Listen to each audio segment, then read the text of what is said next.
Looks like we had a really bad storm and lost all power, and there's a bunch of things banging outside. So it looks like we have some barn doors that are flapping in the wind that we're gonna go take care of. So we're gonna go outside and take a look. With me, I have my trusty Cove.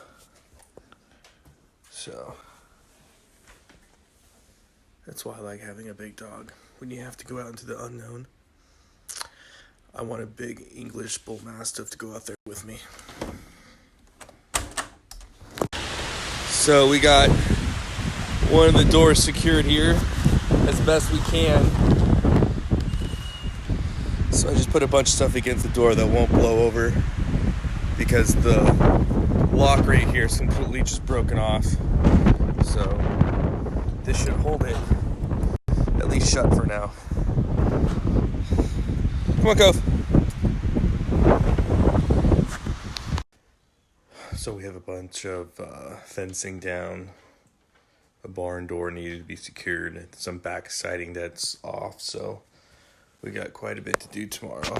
But we're all safe. My trusted sidekick here is safe. So we'll try to get some more sleep and deal with the power and everything else in the morning. Well, good morning, everybody. Kova says good morning, too. So we had a super bad storm last night. The power's out. I don't know how long it's going to take for the power to come back on. It could take, a few more hours. It could take days at this point. I contacted the power company, and they didn't really give me any answers. So I'm just going to guess that this is going to be ongoing for an unspecified amount of time, which is fine because, as you know, here on the homestead, we make preparedness a part of life. And so what I'm going to do is I'm in a house, as you can see. So what we're going to do is we're going to move from the house. I'm going to move from the house to the RV, and that's going to be how I'm going to be able to live life just like I would anywhere else because the RV is completely off grid. So on second thought, we're going to do a lot of stuff in the RV, but I'm also going to show you some of the preps I have in my RV that I'm going to use inside the house, like taking a shower and stuff like that. It's easy to just go into the RV and take a shower, right? I mean, that's what I did full time before, while I was in the military, I full-time RV'd. I mean, that's literally what I did for years. So that's easy to do. And I had a whole channel just on full-time RVing. So maybe we'll bring some of the practical applications of the RV, and I'll show you how you can make it work in your home, because right now the power's out. So I'll go to show you. We have no tap water, none of our appliances work. So what do? Oven's off, microwave is off.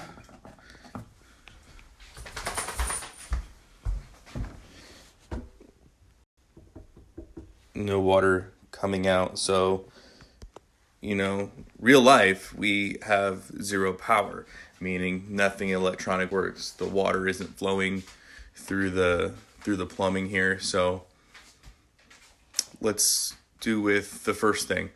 Let's go ahead and take a shower, and then we'll have ourselves a cup of coffee and we'll talk. So here on the homestead, we're on a well, which is great. It's right over here. Don't mind the food hopping around.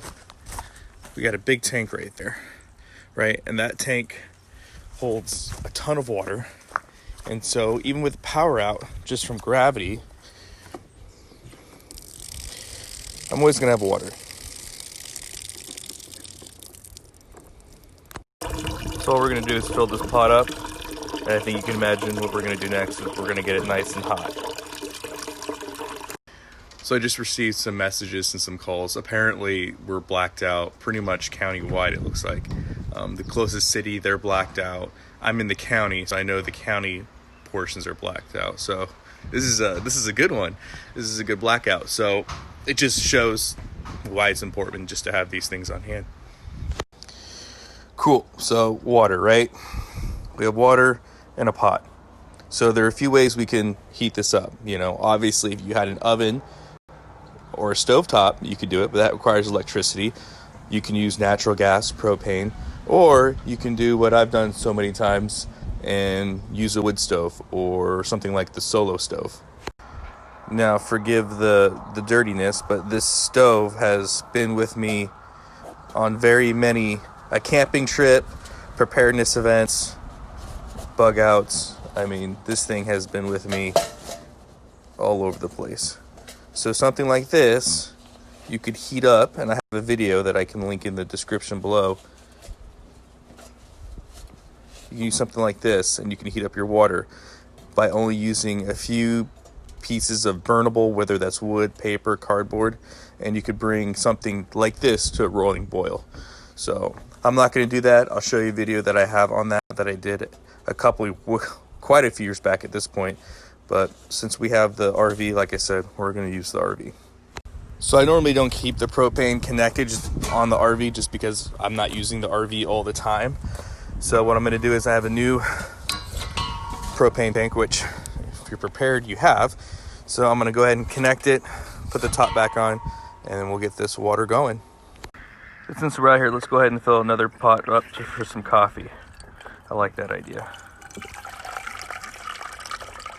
And yes, this water is filtered. There's a filter, and the gravity pushes everything through.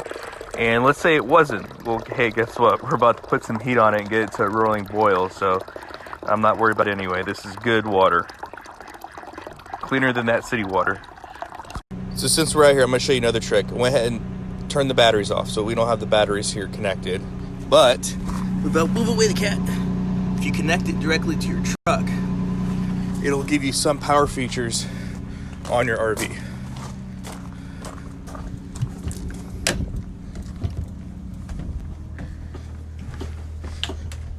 Can you hear that? You can see some of the lights are on.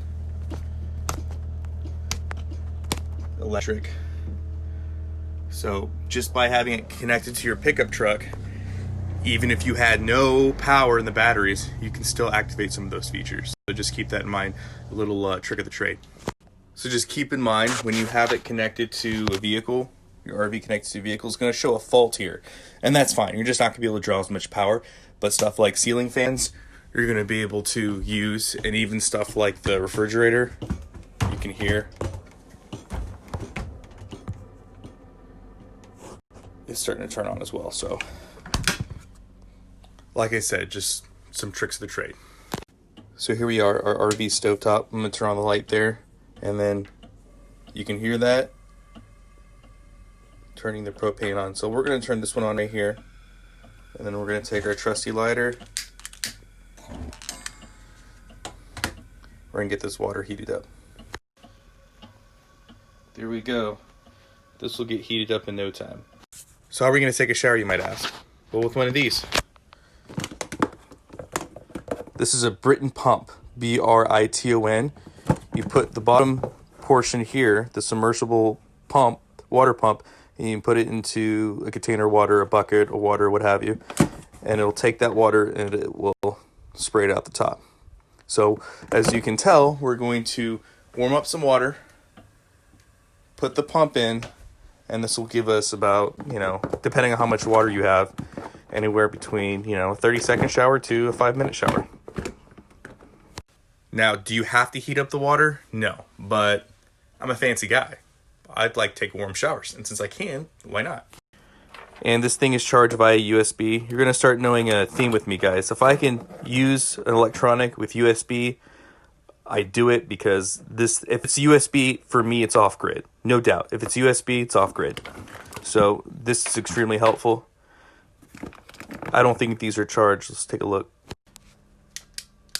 Yep, it's not charged, which is fine because, like I said, it's charged via USB. We'll get my USB off-grid solar charger, and we'll get this thing powered up in no time. These also come with hangers that you can see here. You can just push that against the side of the shower or whatever your, showering condition looks like, a wall or what have you, and then you can just clip the shower head directly to that so you can hang it up. So as you can see, I have my own box for showering stuff, and that is because I have used it so much. As you can see here, I have one of my topped off solar battery chargers. These things are great. So yeah, we're just gonna plug her in and get this thing charged up. And just like that, we're charging. There we go, starting to boil. So once it gets to that roaring boil, we'll take it off. That'll give us plenty of time for it to cool down before we actually shower with it. Our coffee water's ready to go, so we'll get that in the French press and get that coffee going. And then when I come back, this should be ready to go too. So since I'm recording, I'm just going to pour this directly inside. It's rudimentary, but it'll work. There we go. Just like that. Perfect. We'll let the coffee do its thing. Now let's get the shower situation taken care of. This thing's been on the charger for a few minutes, so let's see if it works. Oh, you can hear it. This thing is ready to give us a nice shower, so we'll just let it keep charging. We'll get that shower ready.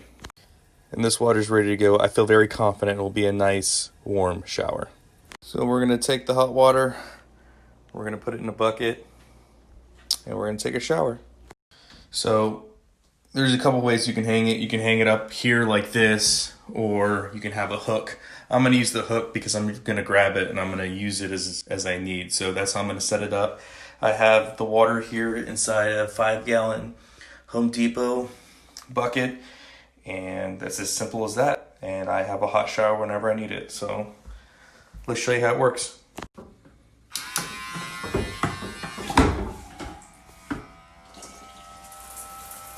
Just like that, a nice warm shower.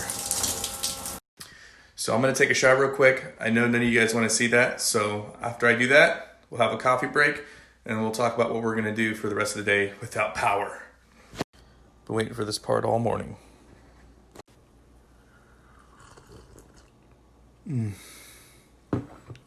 So good. So without a whole lot of extra work, you can see that not only was I able to take a shower, but also get a fresh hot cup of coffee. The reason why I prepare is not for some conspiracy theories or because of the horrible things that might happen. That's not why I prepare. I prepare because no matter what happens, I don't want my quality of life to change. I don't want to be dependent upon somebody else for me to do what I know I need to and should be doing. And the way I do that is through preparedness. See, this is a lifestyle that's built outside of fear. Because fear is bullshit. It is. I don't fear anything. I have things and tasks I wish to accomplish and a quality of life I wish to maintain. So in order to do that, I have to be prepared. So while it sucks that the power's out, I can't be inconvenienced and have my life revolve around when the power's going to come on. I have a life to live. I have things I have to do. I have to do the things. And being prepared and living a preparedness lifestyle allows me to circumnavigate around the things that we know are going to happen. Like today, power grids are going to go down. Natural disasters are going to happen. Our just-in-time food supply chain is going to be disrupted. These are things that are going to happen. These are inconveniences that for other people may be inconvenient, but for me, it's just a turn in the road. Okay, cool. Get out of my way so I can do my thing because I am prepared. That is why I prepare. So obviously this changes my plans a little bit. My original plans were to go to the store, get some more fencing for the new pasture pig paddock. That might not happen today. I'm hoping it does. What I'm going to do right now is make sure my solar generator's topped off, ready to go.